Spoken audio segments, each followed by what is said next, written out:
예, 오늘 우선 거버넌스의 날 이렇게 축하드리고요.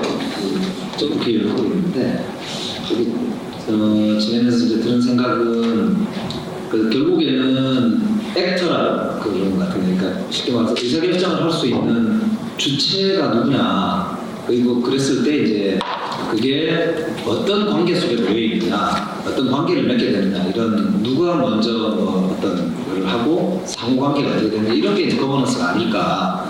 왜냐면은 전 자치단체장 할 때만 해도 이렇게 지역 내에서는 뭔가 이렇게 시민들하고 참 나라 전체 일이나 사람의 성북 구민이면서 서울 시민이면서 대한민국 국민이고 세계 시민인 존재이기 때문에 그분들이 이제 자기 삶에서 가장 중요한 문제를 이렇게 맞닥뜨렸을 때 이분들이 이제 어떤 규정에 따라서 자기 삶의 어떤 운명을 이렇게 뭐 헤쳐나가거나 혹은 어떤 뭐를 해나갈 수 있느냐, 이런 게 이제 결국에는 내가 세금도 내고 다 내는데 도대체 내 삶을 바꾸려면 그럼 난 누구하고 뭘 해야 되느냐, 이 문제가 그 나라에 어떻게 이게 이렇게 짜져 있느냐, 뭐 그런 게 거버넌스 아닐까, 그런 생각이 들었는데요. 여전히 대한민국은 중앙정부의 강력한 거의 절대적인 이 재원, 그 다음에 권력, 권한, 뭐 모든 경제적인 부분도 집중되어 있는 것 같습니다. 그러다 보니까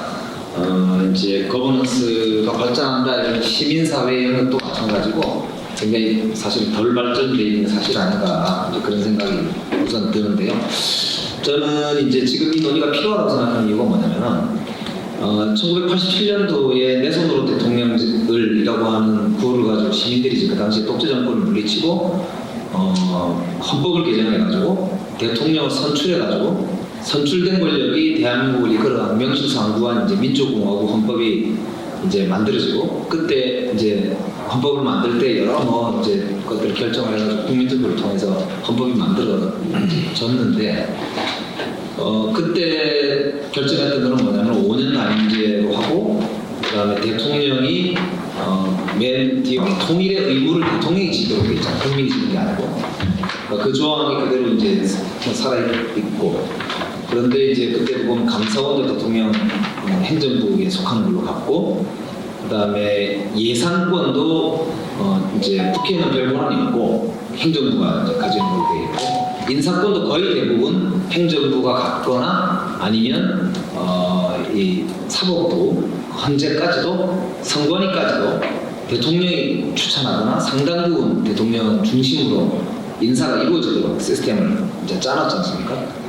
그러니까 이제 그때 어쨌든 대통령을 내 손으로 뽑고 내가 뽑은 대통령이 이 나라를 이끌어간다, 이렇게 이제 큰 틀에서 합의가 됐던 걸로 봐야 되는데, 그때는 그게 굉장히 효율적이기도 했고 또 빨리 뭔가를 개혁해야 되는 그런 이제 속성이나 경제 발전도 이제 좀 빨리 해나가야 되는 이런 여러 가지 내외적 조건을 볼 때 저는 그 당시로서는 굉장히 합당한 결정일 수도 있었다 생각하고, 또 그게 88년 이후로 폭발적으로 경제도 성장하고, 그러니까 88년 국회가 이제 제 기억으로 여소야대였고, 그래서 누가 잘하나 엄청난 경쟁이 일어났던, 그래서 그런 정책 경쟁 속에서 경제 성장으로 눈부시게 이루어졌던 걸로 생각이 됩니다. 그러니까 민주화가 돈이 되느냐 생각하지만 박정희 때보다 오히려 87년 이후로 경제가 더 폭발적으로 성장했기 때문에 저는 민주화가 대한민국 경제 성장의 결정적 계기를 마련했다고 생각하거든요. 그리고 그 뒤로도 계속 그러했고요. 그런데 이제 문제는 지금 이 G10 내지는 G7에 거의 가까워져 있는 대한민국이라고 하는 경제 규모와, 그리고 새로운 세계사적인 어떤 도전들, 그리고 우리도 이제 저출산 고령화라고 하는 심각한 이제 국가적 난제들, 뭐 이런 여러 가지 것들을 해내는 데 있어서 이 단기주의, 그러니까 5년마다 대통령이 바뀌어야 되고 중간중간에 계속 다른 선거가 있고, 그런데 이제 관료 중심, 행정부 중심으로만 짜져 있는 시민사회가 관료들의 이런 결정이나 이런 것에 대해서 제대로 견제하거나 균형을 잡기가 조금 어려운 구조. 그리고 승자 독식이 한 표라도 많은 쪽이 무조건 이기게 되고, 대선도 그렇고 총선도 그렇고 모든 이제 의사결정 체계 자체가 아주 단순 다수제로 되어 있기 때문에 이 승복이 점점 어려워지고 다양성이 사라지는 이런 이제 현재 있는 구조로 이후에 새로운 50년, 30년 이런 걸 걸 기획할 수 있느냐라고 하는 문제가 이제 전 핵심 과제인 것 같습니다. 그러다 보니까 저출산 문제라든지 새로운 성장 동력의 문제라든지 노사관계라든지 이런 거 무거운 주제들은 5년 단임제 대통령제 내에서는 해결이 안 되는, 계속 미루게 되고 손대다가도 이제 계속 반발만 일어나고 이렇게 되니까 결과적으로는 머리는 크고 몸은 점점 말라비틀어지는 이런 이제 현재 구조 아니냐 이런 생각이 듭니다. 그래서 결국 결론적으로는 저는 이제 이런 국가의 거버넌스 체계 전체의 시스템 개혁이 필요한 시기가 왔다 이렇게 생각을 하고요. 그런 면에서 이제 저는 큰 방향에서는 지금처럼 다수제, 한표만 많으면 이기는 쪽에서 합의제로 전체 틀을 좀 바꿔야 된다고 생각하고요.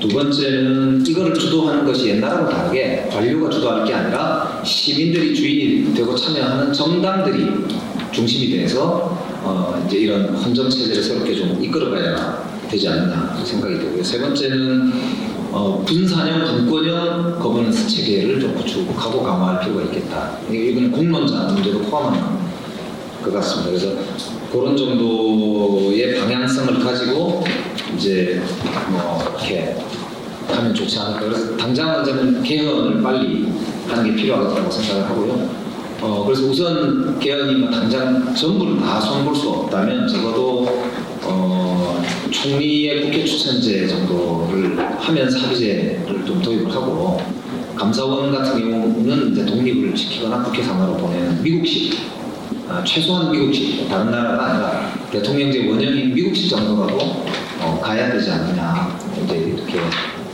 생각이 되고요. 그러면서 이제 대통령 결선 투표제 문제나 총선에서의 이 단순 다수제를 좀 극복하고 다른 여러 가지 방안이 많이 나와 있거든요.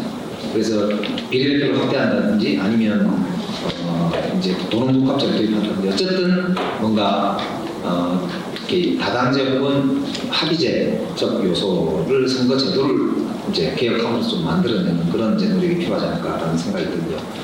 그리고 두 번째는 획기적인 이제 분권이 이루어져야 된다고 생각이 되고, 특히 시민들의 어떤 지금 가장 큰 삶의 문제인 지방에서의 지역 소멸 문제를 다루기 위해서는 이 분권 문제가 해결이 안 되면 수도권 집중을 막을 수가 없다고 생각이 들고, 이대로 계속 가다가는 수도권마저도 심각한 지금 거의 이 존망의 위기로 몰리지 않을까 이제 그런 생각이 들거든요.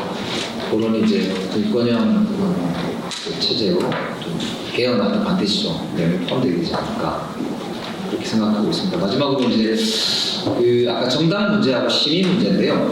저는 지금 정당의 기능 중에도 그렇지만은 우리 사회에서 가장 크게 빠져 있는 게 뭐냐면, 마을에서 보면요, 선생님들이 정치 활동을 못합니다.